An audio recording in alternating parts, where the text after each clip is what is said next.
And I welcome back again. It's GML, it's Giverson Maina Live. And we're discussing issues, we're discussing land matters, what Raila Odinga has been saying concerning lands in Ma community. And of course, IBC, the Al Ghurair company. Should the tender be cancelled? And one of Moses has said it should be cancelled. And of course, Shaban has said it should not be cancelled because of the fact that Al Ghurair company has been accused of meeting one President Uhuru Kenyatta. And now Raila Odinga has also mentioned yesterday that the government is training military, or rather the KDF, in some parts of this country, known to himself, so that they can interfere with the elections come August 8th. Whether that is true, whether it is not true, we don't know. Let's go to you, Moses. You know, Moses, there is one fan of the show, Peter Gitau, has consistently saying that, you know, you a NASA sycophant, you're a NASA sycophant, never, you never agree with the government in any time, even if they have done something good. But no, for another time. What Raila Odinga has said. What Raila Odinga has said, you know, that the KDF wants, you know, is being trained to interfere with the elections. Is that true? Is that true? Now let me make Gitau happy for once. I agree with the government because the IBC spokesman, Deputy President Uhuru Kenyatta, was the first one to respond to this because Raila was talking about IBC doing all these things back because this thing is in relation to election, and therefore the person who was supposed to come out and defend the IBC was the chairman, whoever is assigned the duty of speaking on their behalf. But the spokesman, who is always there, the deputy, spoke on their behalf and told the NASA fraternity to shut up because they fear defeat. But again, Kaiseri again came later and told us that it is true that there are some trainings ongoing in the country, but they are not, the soldiers are not trained for any election purposes. It is usual training to keep peace during election. Yes. But then you see, what worries me a lot is that whenever NASA leader speaks and accuses government of something or of anything, this thing comes out or turns out to be true. So I still believe that until I delve into this fact and I get out the full information concerning the same, I will tell you what I think. But as far as I speak, I think what Nakaiseri said and what could be true. Ruto said and what Raila said, there is something. When there's smoke, we expect the fire to be there. We don't Therefore, know there's yet. Something that should we be don't know yet. And the only thing government can do and the IBC can do is to come out and clear their names and tell Kenyans the reality pertaining to this matter. Now, Shaban, you know, Raila Odinga also mentioned that IBC wants to hire KDF as returning officers in those areas, in those regions. Is that true? Who doesn't know Raila? He has perfected the art and science of lamenting. So that's what we expect from him.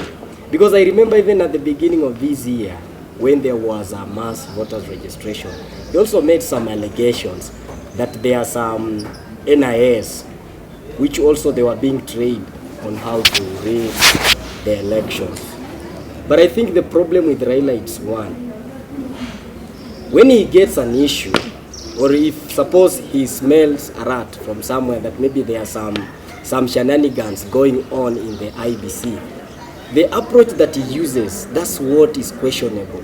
Instead of getting the right procedure, here I mean meeting the right office, go there and ponder the reasonable questions. Now, he takes that issue and he tell the electorate at the political rallies. So, you see, that one is not a way of solving an issue. If actually he thinks that he have a concrete evidence that the security agencies is being used to rig him out, he's supposed to use a credible means, a means that shows actually the guy has highest political credentials, rather than just speaking as though it's just rumor mongering. You see, that's the only problem. Let me just say something before you ask another question. The question the guy has asked, who doesn't know Raila? Of course we know him as Raila Odinga. Therefore we all know him as Baba. As Baba, the way people call him. When Raila told Kenyans that money got lost, zero bound, it turned out to be true. When Raila told Kenyans that NYS was looted, it turned out to be true. When Raila said that money got lost in the health sector, it turned out to be true. When Raila said that Jubilee government was registering voters from outside the country, Mary Emasi Otucho was arrested in Uganda, it turned out to be true.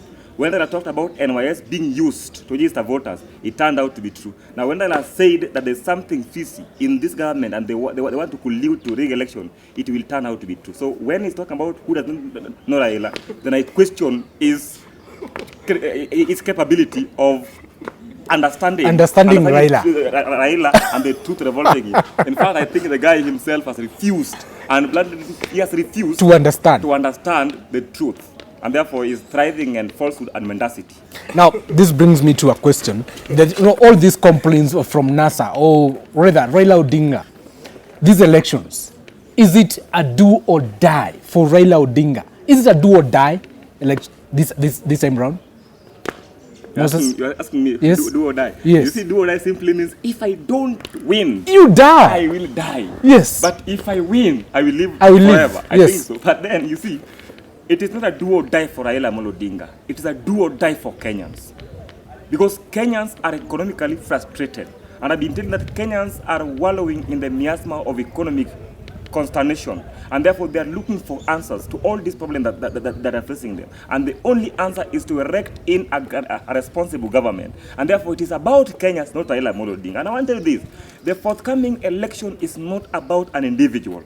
It is not even about Uhuru Kenyatta or William Ruto or Raila Odinga. It is about the 45 million Kenyans, or rather it is about the 19 million voters who will decide on who to lead them for the next 5 years. So forget about Raila Odinga and Uhuru Kenyatta. It is about you and me. Shaban, is it a do or die for Raila this time round? It looks so. Either it's a do or die for him, that counts nothing to the 45 million Kenyans and also the children to come. What I try to mean is that the nation is greater than an individual. So when we try to pay much attention to the prescription of one individual, that's akin to wasting our time, is equal to fighting a losing battle. So although constitutionally he has his own right to try now to look for votes and also to use whichever method so that his defenders can see him as the latter day Joshua or somebody who can really take us the process. This is Joshua Moses. Yeah, but you see, from where I see it, that means nothing. If now that will be a do or die, that's all about his own political ambition. But for us, life goes on. And I love the way he's talking. For us, life goes on. These are the people who are calling themselves Nyama eaters. We understand them. But I want him to remember that even as he's talking about life goes on and you parade from the State House, there is somebody there in Garissa who has not seen Ugali for the last 2 days. There is somebody there in Nyeri who was assisted yesterday but won by Monkey Unjuri and offered some relief food. There's somebody there who is being told about Unga. And in fact, I really wonder, when you guys are talking about Unga, we don't have Unga in this country. And that's why yesterday when my deputy president was in Embakasi East, it was demanded that before you address us, give us Unga. So people are suffering. And therefore when a Jubilee sycophant is talking about we will just keep on living, then I would ask him a very simple question. How much was sugar when my president came in power, and how much is sugar today, and how much is Unga today? Such questions should be asked, and then we can be able to reason logically and coherently as intellectuals. Joshua, we see Giverson. I think the guy has misled himself, because here he's trying to equate Raila Amolo Odinga to our basic issues. You see, here we have different things. Here we have Raila as an individual with his own family, and here we have now the issues that are affecting whom? Wanjiko. So when you try to talk about fundamental goods such as Unga, the price of Unga, so I don't know how Raila comes in the equation. My friend, our life... let's move away. Let's move away from those issues. Our life is defined by the political system we have in place. And therefore, that's why we are asking questions like, who will come and save us? It must be a sober political system. But away from Raila. Now, let's go away from Raila. Now, away from Raila. Be a sober political system. And we have to leave Raila alone this time around. He's Baba. No, the issue of independent candidates in this country, it's turning out to be, a very serious issue. Look what Peter Kenneth did the other day. Was it yesterday? All of a sudden he's saying that Sonko is a project of one deputy president, William Ruto. And he said that William Ruto rigged him. you know, he cut his legs, Peter Kenneth, that so that he could not vie as, you know, as a Jubilee candidate. And of course, Buzeki, Deputy President, also, you know, he urged Buzeki to step down in Uasin Gishu in favor of Mandago. Buzeki has refused. And of course, also in Nyanza, the Rangumas of Kisumu, they're still there. Let's start from Nairobi. Do you agree that Sonko is a project of one William Ruto? The way Peter Kenneth is putting it. As Moses Tisa, I normally read politics everywhere, including in church.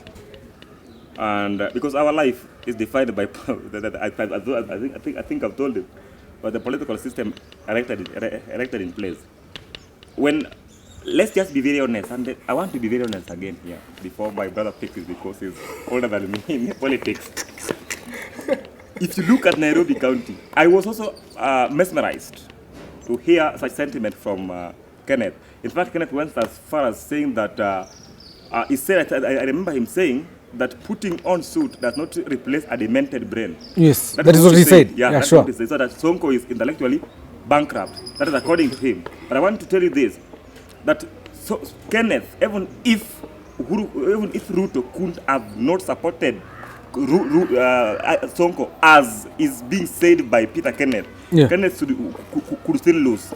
And as we speak, I think Peter Kenneth needs Sonko rescue team to rescue him from thinking like somebody did not go to school. But he says Sonko is no. Yeah, that's what he's saying. Peter Kenneth needs Sonko rescue team to rescue him from thinking. You need to be rescued. He need to be rescued from thinking like somebody did not go to school. Because talking about Sonko, we know Peter Kenneth said the truth, but that one will never earn him any vote. At the same time, Peter Kenneth was not supposed to win, and was not going to win anywhere.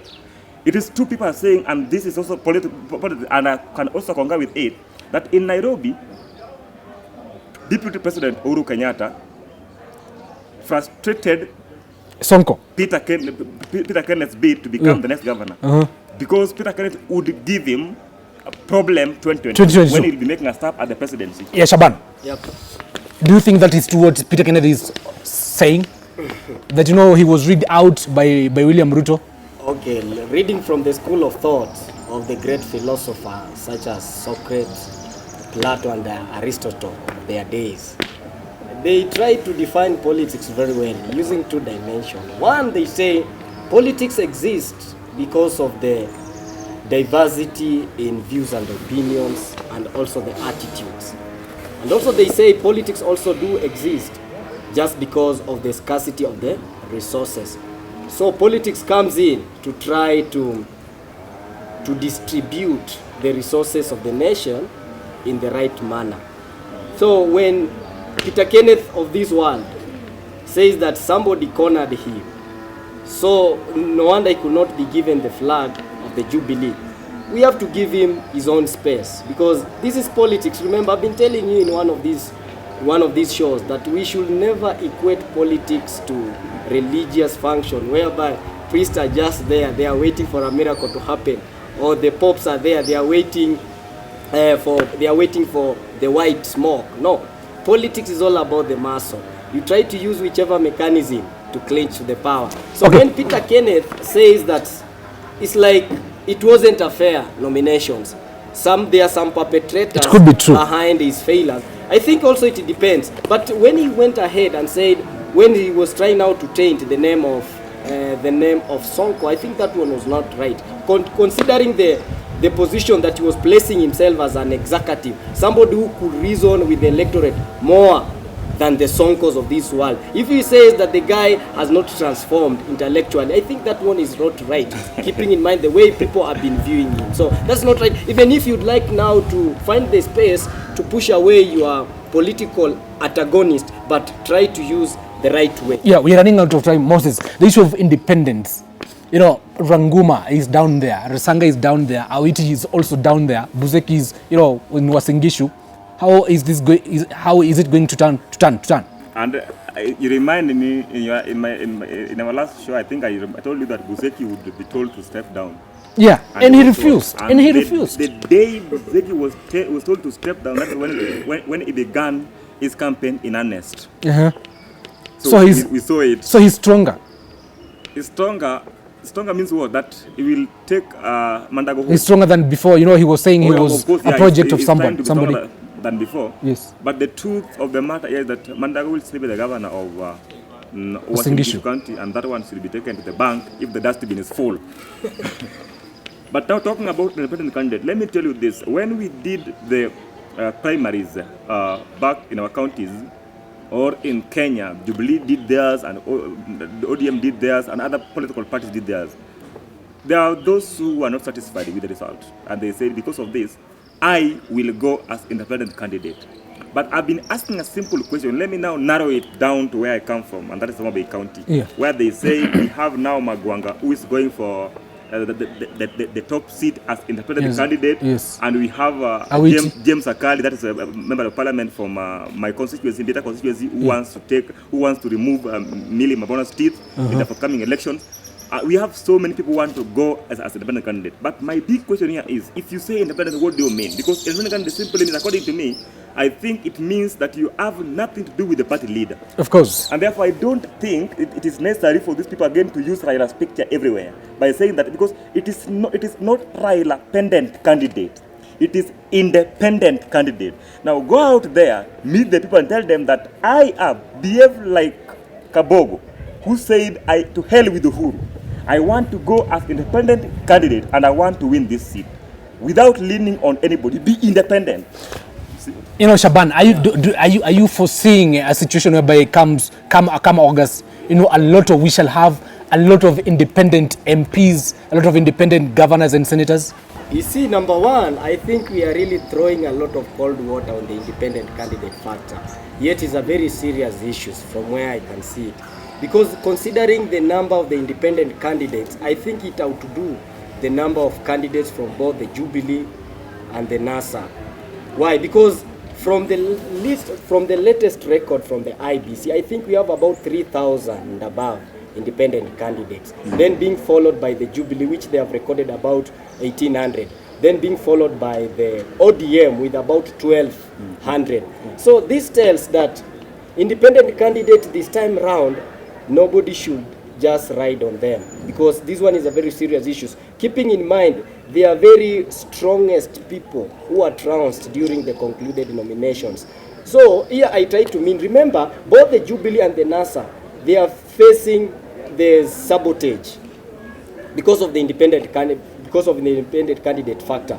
Because remember, all these honkers of both the Jubilee and the NASA or the ODM, when they get to the electorate, which message are they using? They are trying to tell the electorate that let's vote on the 6-piece suit. But the electorate are saying what? No, you can go on the top seat. We have decided we are going to support your candidate. But when it comes now to the local politics, would you mind to give us space? Because see, for example, when you get to a place like Murang'a, the deputy speaker of the Senate, Kembi Gitura. These are very powerful politicians. So keeping in mind, if now they are outside, it's not. I can see a situation whereby both the Jubilee and the NASA are going to be. They're going to suffer. They are going to be jeopardized by what? By the independent. If they are not going to look at it soberly, it's going to cost them. Yeah, Moses, 30 seconds, we're out of time. I think his argument is well, but again, jeopardy is null and void. And let me tell you this, Professor is right, and he is my professor, I respect him. I remember this a day Professor we were in engagement just right here in the show, and the professor told me that this is Kenya. Politics takes a tribal dimension, and again, politics is about what the king has said. Basically, when Uhuru will go to Eda Murang'a and tells the people of Murang'a that I want you to vote for Irungu Kang'ata as the next senator, they will. Wachana na Kembi Gitura. Yeah. People will obey that. The day Raila will step in Homa Bay County and tell, I want you to vote Awiti, forget about Magwanga. People will just make noise, but at the end of the day, they will vote who? They will vote Awiti. I want to give you a case study. What happened in Homa Bay County? When the senator died, 10 seconds, we're out of time. People did not know my current senator, who is also a very intelligent man. They didn't know him. They only knew of Okundi. But when Raila came and said it is Moses Kajwang, that is how people voted. So people will vote depending on what the king their principles say. You know, wrap it up, 10 seconds. No, we don't need to waste time. what will determine the results of the forthcoming election? There are only two factors, and you can take it to the bank: tribal issues and the deep pocket. Moses? Don't forget one thing, that we are going for an election to elect leaders to take us to where we want. And NASA is talking about taking us to Canaan. We want to go to Canaan. Thank you, Moses, Why should for we your go opinion. to Canaan when Jubilee has already taken us to heaven? We are already in heaven.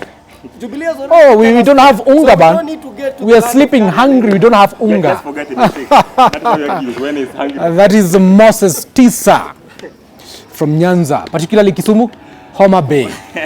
Homa Bay. And Shaban Kelvin Lutembea from Emanyuria in Kakamega, and his governor is Oparanya.